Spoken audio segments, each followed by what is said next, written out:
Hello, and today we'll continue with the prologue for Nerus.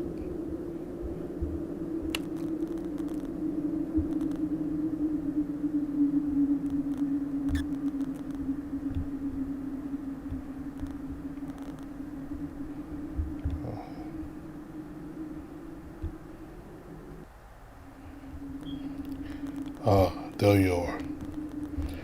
Oh, there you are, great sea sister. I'm sorry if I'm late. When I went downstairs that morning, I hadn't found Nerus either in the parlor nor the dining hall. It would have been strange if he overslept, so I had figured he went outside already. Not at all. Since I woke up earlier than expected, I came to watch the flowers. You really like them, don't you? They can be pleasant. The white flowers had a ghostly aura to them, much like their surroundings, but glowed with a pale light that wasn't found anywhere else. The smell was also pretty nice. They remind me a bit of you. Is that so? I meant no offense. In what world is that offensive? Unless you're trying to imply something about me and my flowers. No, I just assumed I had said something wrong. In reality, I think both the flowers and you are quite beautiful, sir. How can you say that with a straight face right after apologizing over nothing? Huh? Did I say something odd? You're quite airheaded, are you not? Perhaps he wasn't wrong. I truly didn't understand at the moment. It took a second for the gears within my head to turn and I comprehend what I had just said. But rather than muttering another apology, I grabbed my hat and tugged it down as if trying to bury my head in it. I felt like I wanted the earth to swallow me whole right in that instant. Ew, I can't believe I said that out loud. What was I thinking? Well then, how will you say I compare to the roses, sex? Truly curious. In any case, while I sympathize with your current state of embarrassment, we do not have time for this. Let us be on our way. Anything you would like to tell me, it can wait until after we come back. Yes, you're right. Why do you have to say it like that, though? Anyway, please take my hand. We all need to be in direct contact for me to teleport to both of us. I took one glove off and extended my hand to Nerus. It shocked me a little to see him take it without any hesitation after what I had told him, but I tried to not let it so. It was true that I needed to touch him in order to take him with me, but his padded palm, as well as his soft, warm fur, did feel nice. Come on, Sex. Hold yourself together. If you act like nothing happened, he might decide to do the same. Okay, give me a moment to visualize our destination. When I closed my eyes, I felt the entire world around me shift. Next time my eyelids were open, I'd be looking down upon my immobile body, still standing in front of the house and holding hands with Nerus. I have always found it difficult to explain what happened to me while using my warping magic. It was as if time had frozen and my soul had been ejected not only from my flesh, but from the realm of the living. My spirit looked at the world through what seemed like stained glass. Everything seemed distant, like a vague memory, my surroundings dark and empty. Back when I first discovered I possessed this ability, I panicked. I didn't understand what was happening, to the point I thought I had died and become a ghost. Luckily, I was a curious child and I had asked my family's warper how his magic worked. Eventually, I found my way out thanks to that, but I dread thinking what would have happened had I not remembered that exchange. I couldn't have been the first safe sister trapped in this space. Has there ever been someone that couldn't escape? If so, what happened to them in the end? I prefer to not know, so so I never asked. Since everything is in order, to the capital we go, then. My disembodied soul swam high into the deep sea that this ethereal, dark, and cold world was. Then I made my way to the capital. It would be wrong to say I just traveled all the way there. When I focused my mind on the capital, a ray of light broke through the darkness in front of me. A white, undulating light fighting the sign through this murky ocean. And from the same direction I heard the past echoes produced by the racket of dozens of safe sitters waking the same street. I kept swimming, and in the blink of an eye, I was there. Nerus too big, just switching places with some rock or big trash can won't do this time. I need something big enough to bring him here, something no one would miss for a few hours if possible. I looked around in the blurry, artificially colored world for anything that fit that criteria. I ended up settling for a tree in the sidewalk, since as long as I took the roots with me, I would be able to return it intact later. I placed my translucent palm on the tree, closed my eyes again, and then... Oh, jeez. In a fraction of a second, we materialized where the tree just had been. A few passing safe sitters saw surprised looks at us, but quickly went on their way, although some of them stayed to stare daggers at Nerus. The city was bright, a stark contrast to the dark manor I spent most of my time in. Streets full of life compared to that desolate forest. I liked my life at the mansion, but it was hard to not miss all of this. But as for Nerus, is under the matter, sir? It is a sun too bright. I don't have a problem with it because I have been going out of the house pretty much daily, but you have been locked up in there for who knows how long, huh? Nerus nodded while keeping his 4 eyes shut. We just need to get to that big white building over there, right? Don't let go of my hand, sir. I'll walk you over there. I smiled even though he couldn't see it. Thank you. The meeting was going to take place at the great architect hall. The white building stood tall in front of the largest plaza in town. It was hard to miss. As we approached, I started to make out the form of a pair of doormen standing in front of the theater's glass doors. There's 2 men guarding the entrance. Should I introduce myself to them, or? They'll recognize me. Nerus managed to open his eyes once we stepped under the gigantic building's shadow, and then walked just a bit ahead of me. The doorman watched him, looking for any sign that he might be transformed, and let him through without a word when they were certain he was the real deal. I put the glove I had taken off back on and followed the great sea sitter. Oh wow, this place is great. The buffet's over there. What do you say we dig in? Of course, I'm starving. We walked to an exceedingly long table, plates packed with all sorts of food spread across its entire surface. In the center, surrounded by several stacks of drinking glasses, were 3 huge cups almost overflowing with red substance. Not being quite sure what all of this was, I limited myself to picking the foods I was more familiar with. Some fish, salad, cheese, bread, and of course, giant fireflies. Nerus was picking up meat dishes for the most part. Some important-looking safe sitter would approach Nerus every once in a while, but all of them went about their business after exchanging greetings. Not even at noble gatherings do they serve this much food. Quite impressive. Do not eat so fast, you're going to choke. Foolishness. I did choke. I started to have a coughing fit and looked away from the table. I heard Nerus sigh and then felt his big hand rub and pat my back.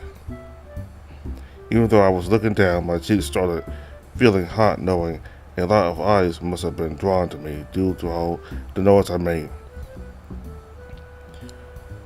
I have a hard time believing you come from a noble family sometimes. Sorry.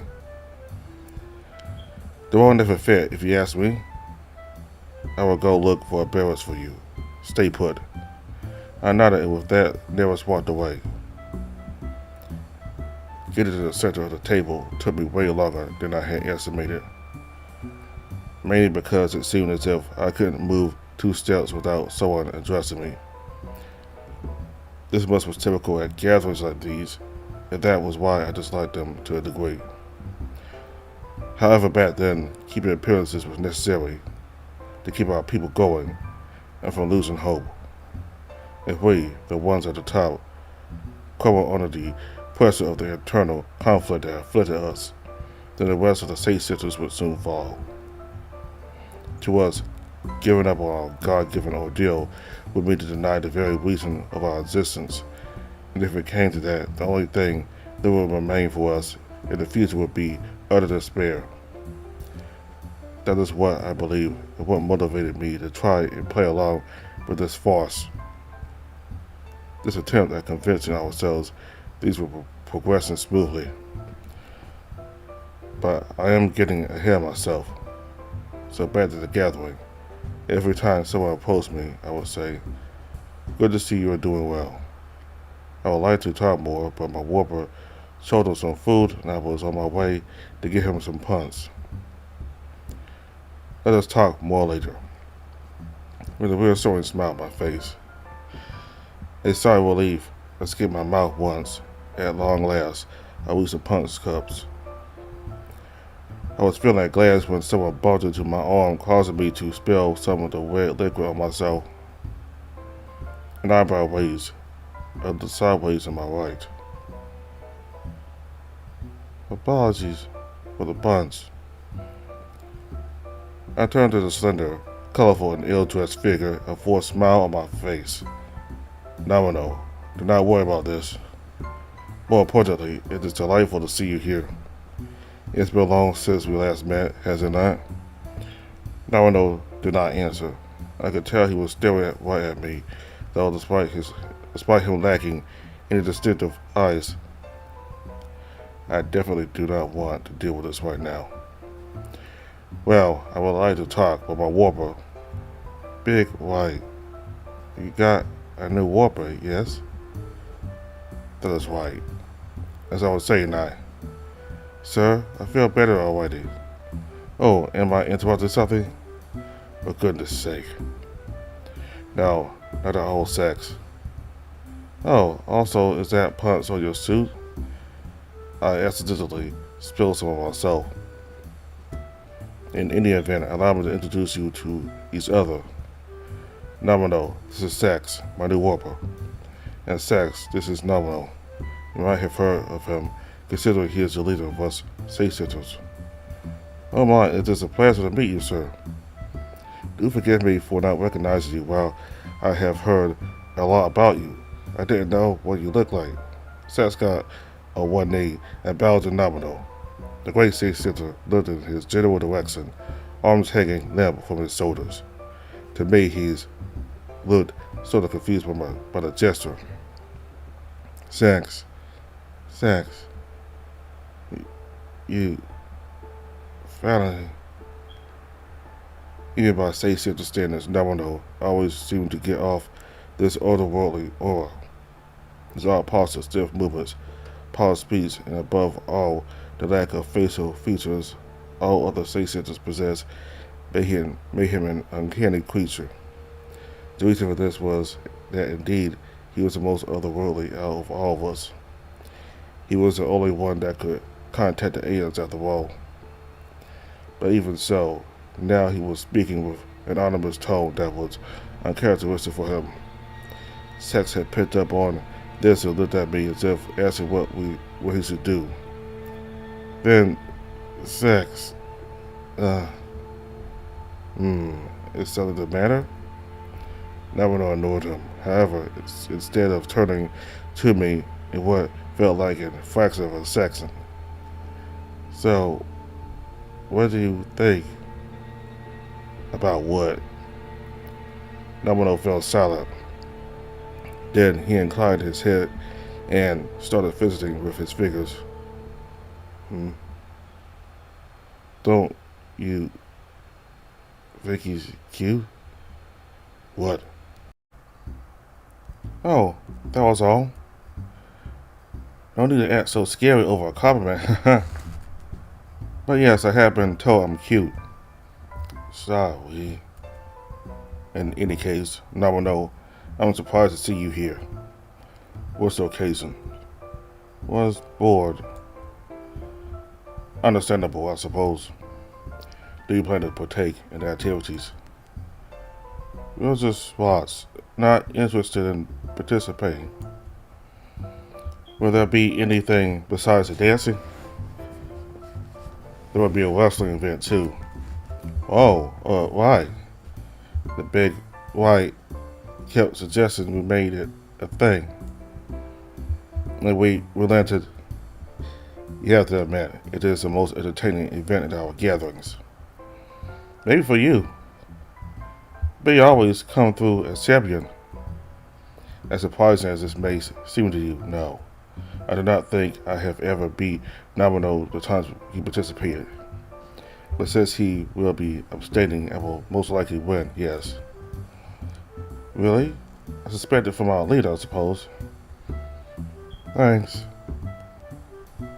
Anyway, the ballroom will start soon. Is that so? We should go join, sir. You can go ahead. No, I meant we should go dance together. Did we not agree that it would not work with our heights? Oh, come on. We don't know for sure until we try. Let out a rather loud sigh. Fine, it is not like a dance between a great sea-sitter and a warper means much. I guess so, but it doesn't mean it'll be any less fun. True. Well, take care, Nomino. Yes, it was nice meeting you. You too. War. Break.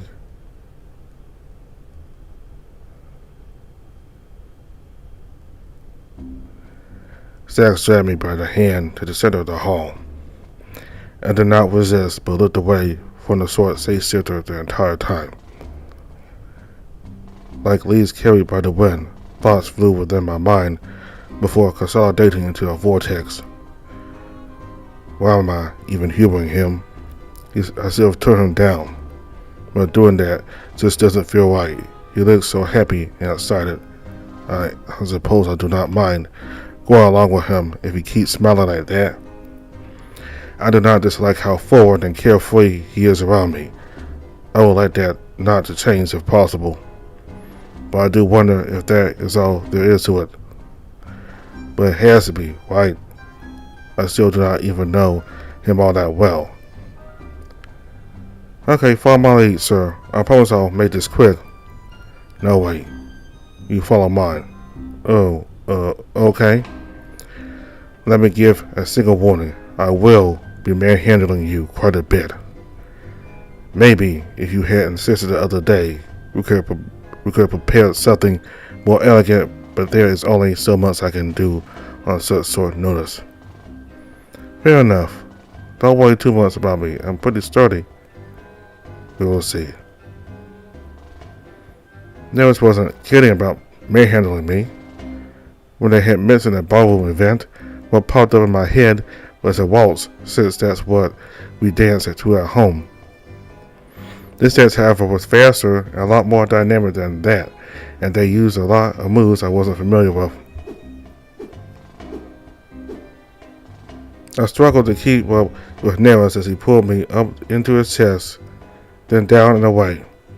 Then spun me back, left, right.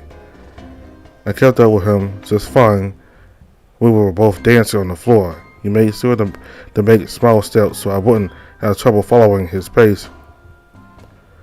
But as soon as he started doing those sudden, stylish moves, I lost all control of the situation. I knew I was coming out of this exhausted and dizzy, but I didn't stop it from being fun. And the way he handled me, as well as how he held me close at times, made my heart flutter. Was it right to get this sort of satisfaction out of dancing with my superior?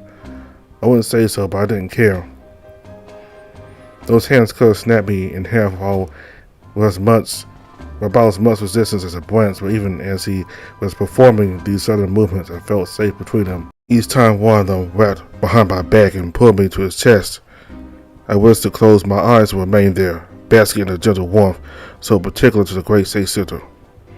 The flickering crimson flame that felt like it fueled his every movement. "You're doing well, Sax. Hang in there." I could tell the song was near its end and that Nerus was preparing to wrap the dance up. After throwing me around some more, the great State Center got down to one knee and started me to lean back, leaving me hanging from his hand on my back. I thought striking that pose would be the end of it, but I couldn't have been more wrong. Nerus, who was looming over me, looked at me in the eye, then ever so slowly leaned closer and pressed his snout against my exposed neck. His cold nose pressed down on my feathers, wetting them and firing all kinds of signals right into my brain. My breathing became heavier, and the one response my entire body could utter was attempting to prop itself closer to him. He caught the hint, though, which prompted him to pull me closer and to my surprise bare his fangs. His teeth made their way through my plummets and grazed against my skin. It made every single feather of my body stand up. I couldn't hold him, my eyes shut closed, and a gasp escaped my throat as I reached to embrace him. Unfortunately, it was then that the host's booming voice pulled the both of us back into reality. He was announcing both the end of the ballroom and the start of the wrestling contest. Nerus put me back on the floor and stood up. "Excuse me for that. I lost sight of myself for an instant." He was avoiding looking at me again. All the excitement from just now crashed into a pile of disappointment and shame. I couldn't believe he had reacted like that after that display in front of all the other guests. But as usual, I tried to not let it show. Although I imagine my cheeks must have been very red regardless. "Are you alright?" "Oh, yes, He was avoiding looking at me, pretending to be fixing his suit. I was confused. Why the sudden change in attitude? I couldn't imagine what was going through his mind, and that made me afraid. Perhaps I had inadvertently violated a boundary, but the way he had nibbled me made me doubt this. I just couldn't understand. Was I supposed to reassure him or to apologize for embarrassing the both of us? All the other eyes around us weren't helping with the nerves. He must have felt the same way in that regard. "Sax, would you like to go get some fresh air?" "Yes, I believe I need some right now, but you're going to miss the wrestling contest. It does not matter. I suppose it will be interesting to see who wins without me or Nominal participating. Besides, I want to have a word with you if you do not mind." "Okay. Oh, did I just mess everything up? It doesn't look happy at all. I was out of line since the moment I asked him to dance with me."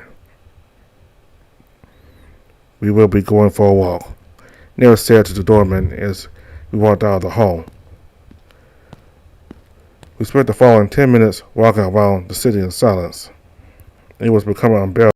I figured Nerus didn't want to talk until we had some degree of privacy, so when I spotted a bench somewhere without many passersby, suggested we should take a seat there. The great State Center answered with a half-hearted nod. The silence still didn't break, though. A few moments later, Nerus sat still, gazing at the clouds above us, while I hung my head and occasionally shot him a glance. In the end, I couldn't bear the tension and spoke first. "I'm sorry, my behavior back at the hall was unacceptable. I didn't have the right to ask anything from you, great State Center." I was about to get off the bench and offer him an apologetic bow, but Nerus blocked my path with his arm. He was finally looking at me. What?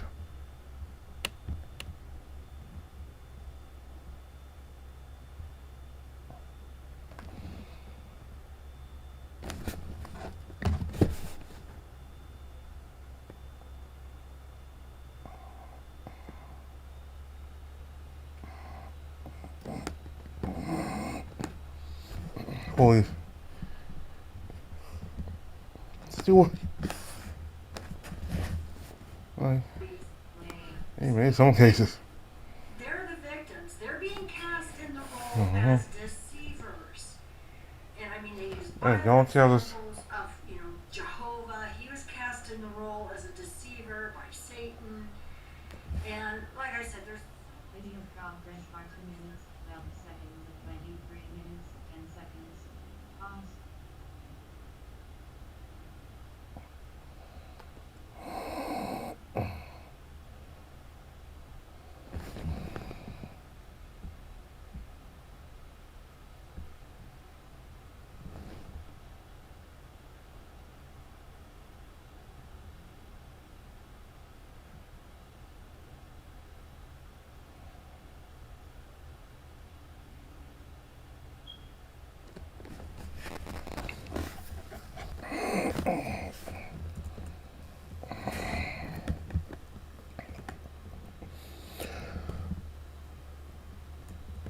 I'm sorry, my behavior back at the hall was unacceptable. I didn't have the right to ask anything from.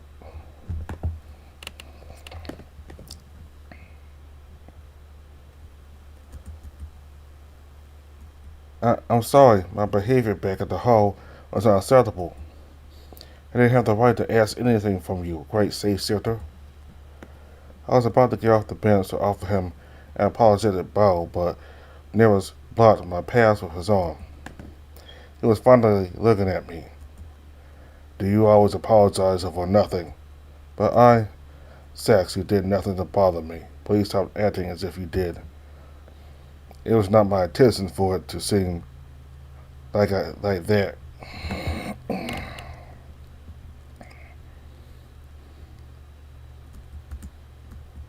I'm sorry, my behavior back at the hall was unacceptable. I didn't have the right to ask anything from you, great sea sitter. I was about to get off the bench to offer him an apologetic bow, but Nels blocked my path with his arm. He was finally looking at me. Do you always apologize over nothing? But Sax, you did nothing to bother me. Please stop acting as if you did. It was not my intention for it to seem like that. I'm just thinking right now. I opened my mouth as if to retort, but I couldn't utter a word. In part because deep down I knew Nerus was right, that I hadn't done anything wrong. The atmosphere back at the gathering had grown awkward, and being unable to see what had caused Nerus's behavior to take such a turn, I had blamed myself. But there was a second reason. The stoic look that until now had always been in Nerus's eyes was now gone, replaced by a softer, more tender tone. His stern voice as well had gone through the same transformation. He was being genuine now. I thought, those eyes, there was something new in them that neither of us could understand. There was another moment of silence. They were struggling to gather his thoughts, and then he spoke again. Listen, Sax, I'm going to be as honest as I can.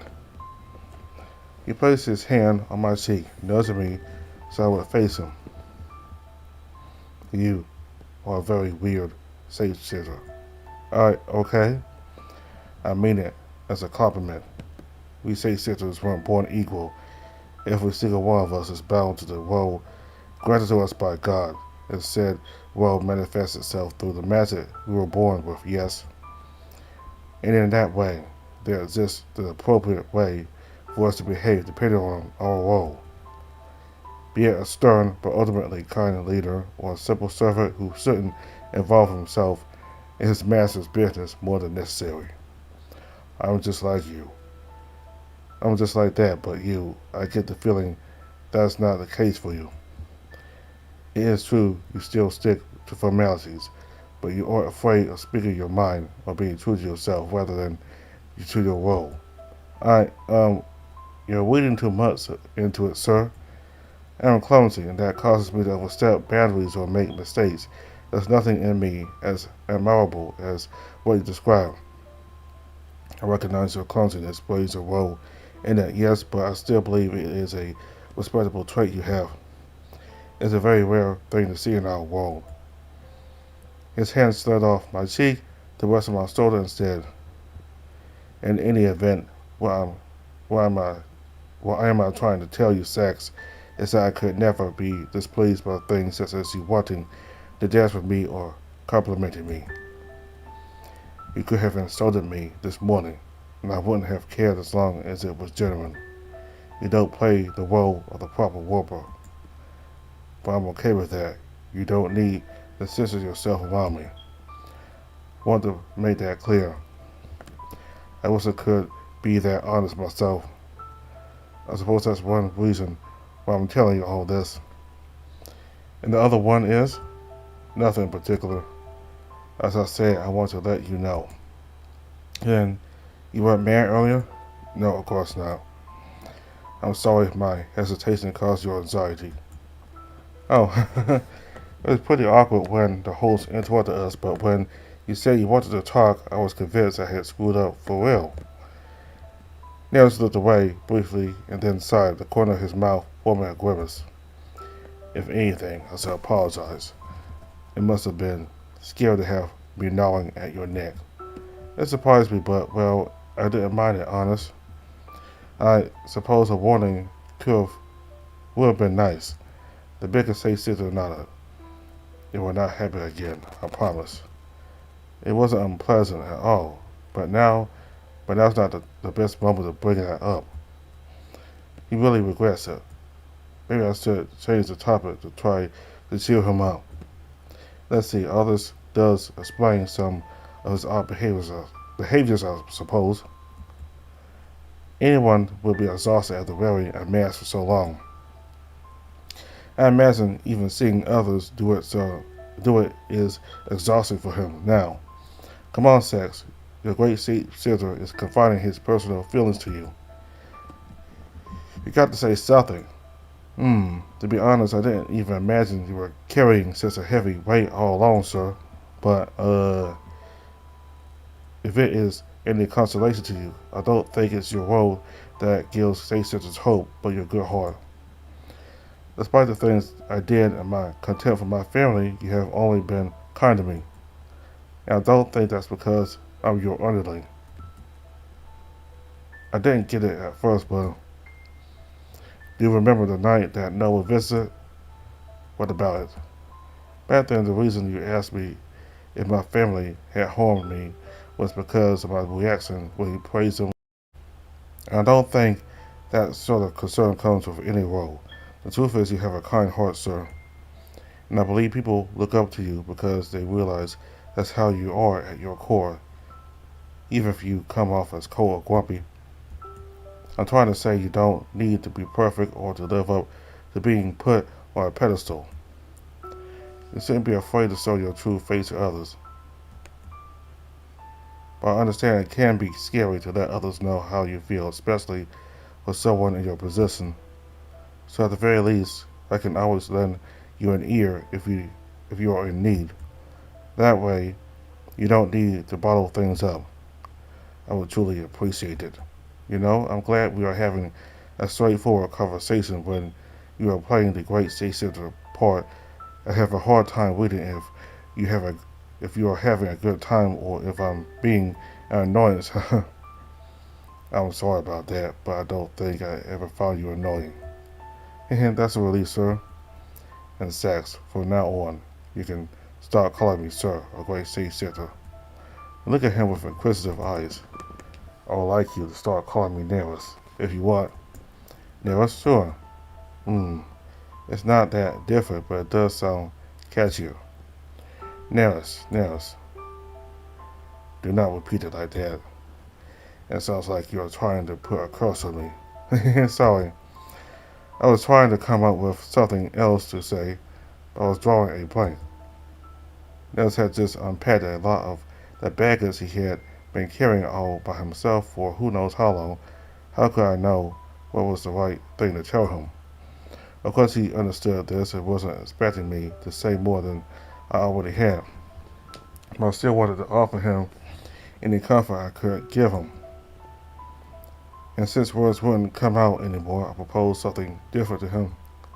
Nerus, can I hug you? Excuse me. It looks like you could use a hug. Besides, I want to show you I'm not afraid of you after what happened at the ballroom. Nerus blinked, and I felt his hand move on my shoulder, being held up by hesitation.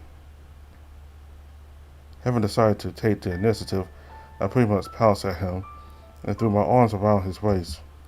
My sudden hug must have startled him because I felt him jump slightly, but after a few seconds, it was like all the tension in his body had melted away. Ever so tenderly, he enveloped me in his arms and squeezed me against him. Thank you, Sax. You can't imagine how much all this means to me. You're welcome. Also, you're so warm. I could fall asleep here. Do not. We still need to go back to the hall. I wish I had a few more moments to bask in his warmth and weight of his embrace, but he had a point. Soon after, I pulled away from him and looked straight at his face. You're smiling, Nerus. Why do you say it like it is a big surprise? Am I that grumpy the entire time? By the way, Nerus, why did you nibble me of all things? Me letting a compliment slip is one thing, but that felt, well, a whole other level. It was an impulse, yes. Bottled up emotions bursting out, as you said. I see I'll keep that in mind then. Oh, what are you trying to imply? You are the one making implications.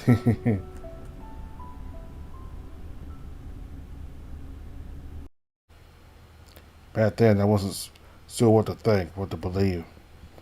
Never before in my life had I trusted someone as I trusted him. No one made me feel relaxed the way he did. No one made me forget the way he did. All I needed to drown my anger was to look at that smile. Yet that very fact scared me and terrified me. But never had I felt that way about anyone, and so I wish to protect that smile forever. Well, as long as this body of mine allowed me to, with all the power I could muster. I would. I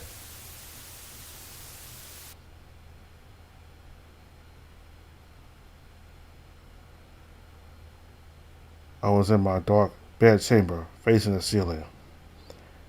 It seems I will not be getting a decent sleep tonight either. I've never had a nightmare like that one. What was that about? I was on the edge of my bed as I looked down at my hands. I was trembling. I was having trouble sleeping back then, but this was the first time something like this happened. I didn't understand what was wrong with me. I will go for a stroll. I doubt lying here will help me calm myself down. I put on a pair of pants and then I stepped into the hallway. I wandered in the dark, thinking about the nightmare and the discussion I had with Sax the day before. I thought they were linked. Was that nightmare because of the way I feel towards Sax? Am I becoming afraid of losing him? Well, that is a legitimate concern with him being a Sarnesiac. I need to be careful with him. Protect him if necessary. I whispered, knowing no one would hear. Or so I thought. In that instant, when the stairs entered my field of view, I spotted something from the corner of my eye. A silhouette. Was that someone going downstairs? But how odd. I did not hear a thing. If that was a burglar, they were in for a rude awakening. I almost chased after the shadow right away, but then a question crossed my mind. What did they come upstairs for? I turned towards the door to Sax's bedchamber, a scowl on my face. Without any hesitation, I walked up to it and opened it. Sax was sound asleep, hugging his pillow and wrapped in bed sheets. He was even snoring a little. Just to be sure, I produced a small flame on the tip of my finger and proceeded to search the room, including the bedroom. I didn't find anything suspicious in the end. I should go downstairs and check on Syphilis next. I extinguished the flame and exited to the hallway, noticing the door closed behind me.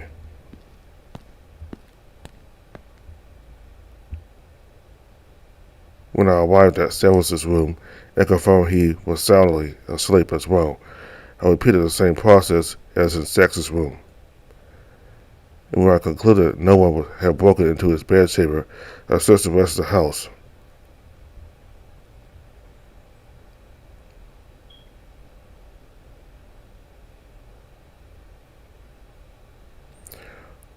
The dark miasma that filled the corridors seemed thicker than night, but aside from that, there was nothing out of the ordinary in the entire house. Maybe that shadow was just my imagination. At least that was a nice night adventure, I suppose. Before making the way back to my room, I decided to stop by the library in order to grab something to read until the morning arrived.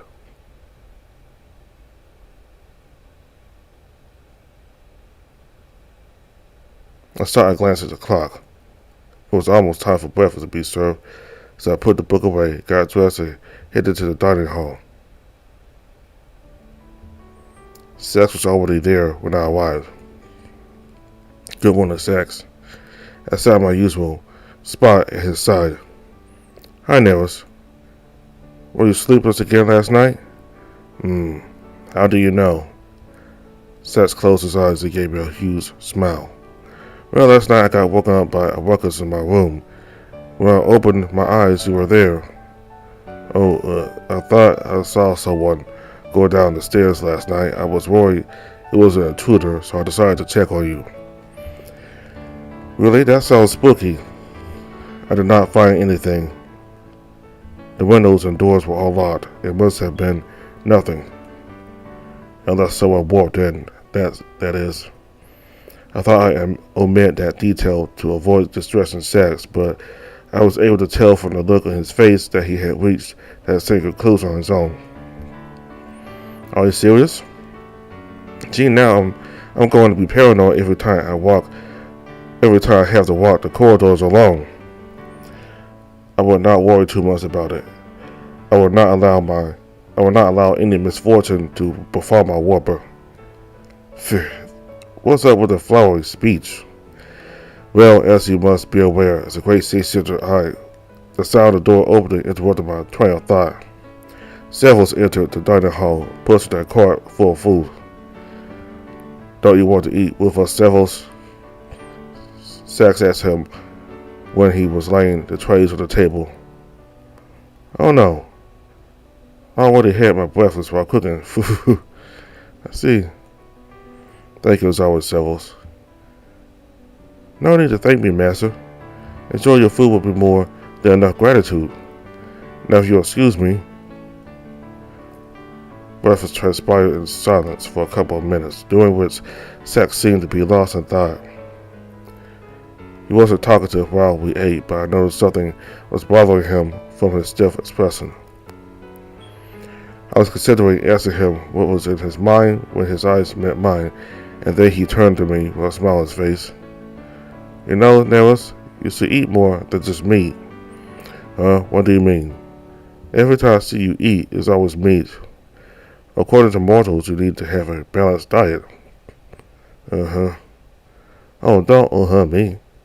Here, have some of my vegetables. And give me that steak to make it even. Who do you think you are to take my meat? Just kidding, but do eat your vegetables. Thank you for your concern. I have been doing fine with this diet for more years than you can count. I do not think it even matters what we eat, unlike mortals. But in any event, I thought he would ask why I was staring at him. Perhaps he did not notice after all. Anyway, you are unusually loud this morning, now that I think about it. Well, it feels like we took a step in getting closer today, no? But if it bothers you, I could tone the goofing around down. No, it is fine. Things do feel more lively this way. It is a nice change of pace. By the way, Nerus, how do you plan to make good on your promise? You know, the nothing bad will befall me business. Who knows, maybe I will put you on a leash and take you with me everywhere, only letting you roam free when you have to work. That way I can always keep you close to me safe. How does that sound? Whoa, started to crack jokes, huh? Although you sound as if you're being serious if you say it like that. Is that so? I'm sorry. I do not make much of a comedian. Oh, don't worry about it. Although if I wanted to keep you always near me, I suspect I would not even need a leash. Sat stared straight at me. Before long, he lowered his head and started giggling. That was funny. It's just because he said something so embarrassing. I see. But maybe it's not a bad idea. You want company because you are still creeped out from what I told you earlier. Am I wrong? Maybe. Well, do as you please. Sax did do as he pleased and followed me to my study after breakfast. Unlike at the table, however, he tried to not be very noisy while I worked. He browsed through the bookshelves, picking up whatever he found interesting before sitting down to read. Although the day progressed quietly, I did find it warmer than usual by being in the company of another, compared to the days where it was me alone in the study. As I observed Sax, I started feeling pains and guilt. Sax, is this all you do in your free time? You sit down, read. Huh? Yes, why? It just occurred to me he must be getting tired of not having anything else to do. Sax looked up from the file he had been reading through, right into my eyes, wearing that grin of his. It could get a bit monotonous. I tried to get several to play games with me, but every single time he gave me the "that's not proper behavior for a servant" line. He raised his hand and rolled his eyes. That is Cerberus for you. What about you, Nerus? Would you like playing sometime? I know some games that are popular among mortals. Fine, we can play after work. Oh, that was easy. Afterwards, I tasked Sax with delivering supplies to a couple of bases. Since I finished work before he returned, I decided to go wait at the parlor. As I was getting up from my desk, something caught my attention. Sax had forgotten to return the file he had been reading to itself. It was lying on the chair he had used. I will have to reprimand him for this. I can't have him cluttering my study. What is this? I grabbed the file and read the label on the spine. The Red Manor. Must be a file I forgot to move a long time ago. It doesn't ring any bells. It seemed to be about some old house in some faraway world. How odd. Maybe I will ask the other great state sitters about this later. I put the file away to its rightful place, and then I made my way to the parlor. Sax arrived a few minutes later. Shall I that the creator put 2 new CGs into this part of the VN? Because in my first playthrough of this, it was version 11, but this is version 11.2, so I like those new CGs added. So both Nerus and Sax had a very honest conversation after that part during a dance when Nerus bit Sax out of impulse, and Nerus told Sax that he did nothing wrong and that he actually liked him for not being the typical safe sitter, or the typical servant. He's a person who speaks his mind and will often joke with you and kind of sarcastic and snarky and that's what Nerus likes about Sax. Because usually the servant, they are very obedient. They don't challenge their master. They don't disobey them. Well, I mean, she does obey he does obey Nerus. He doesn't challenge him or like go against what he says, but he does kind of challenge him in a way. If it's like if like he is more outspoken, but he doesn't go against Nerus. And while the typical servant, they don't challenge their masters at all. They're always obedient and they're very formal and always referring to their masters by their titles or correct titles or giving proper etiquette. And what Nerus likes about Sax is that Sax doesn't go to that extent. But he still respects Nerus and is very respectful of him, but he doesn't go that far. Like what other Saxons do, like what other servants do. He likes Sax because he's more himself. He acts like himself, and he doesn't try to go overboard with him being respectful to Nerus. So that's what Nerus likes. He likes it when servants are more themselves. And that's what I like about Sax too. And I also like Nerus more because he's not the kind of uptight, serious master that we see so much in TV and in real life too. I mean, yes, he does expect those under him to respect him, but he doesn't want them to go overboard with it. But he does like it when they are themselves, and he doesn't mind them challenging him, or, well, not challenging, but, asking him if maybe he could do something, or do another approach instead of the approach he wants to do, or maybe he should do this instead. So, I like Nerus more because of that conversation he had with Sax.